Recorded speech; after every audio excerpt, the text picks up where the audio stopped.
Raimon intenta fer un concert clandestí d'obres musicals en català a Barcelona, degut que el franquisme ha prohibit totalment l'ús del català en qualsevol àmbit. Amics i simpatitzants de Raimon s'assabenten del concert per mitjà d'altres coneguts d'aquest. També arriba a oïdes de membres del grup franquista a Barcelona, propers a Raimon, que informen al líder Francisco González de les tropes franquistes presents a la ciutat. La nit que previsiblement es du a terme el concert, amics de confiança li transmeten al Raimon les intencions de González de retenir-lo.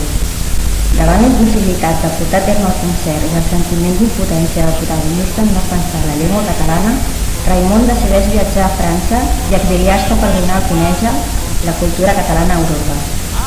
Raimon aconsegueix lluir-se per tota França i realitza el seu somni de cantar en llengua catalana. Es tracta de cançons amb continguts polítics i plenes de rancúnia vers el govern de l'època a Espanya i manifesta rotundament la seva estima per la seva pàtria, Catalunya. Des de Barcelona, González i els seus deixebles són coneixedors de l'activitat de Raimon, però només poden romandre de braços creuats ja que una vegada passada la frontera no poden aturar-lo.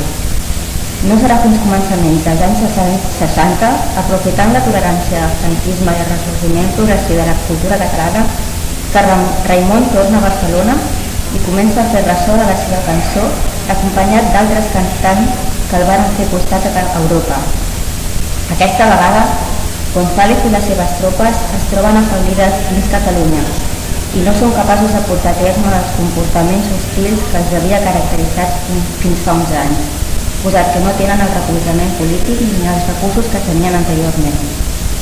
Són testimonis de la normalització cultural que està succeint al país i intenten de nou sabotejar els concerts de Raimon d'una manera més personal, sense èxit.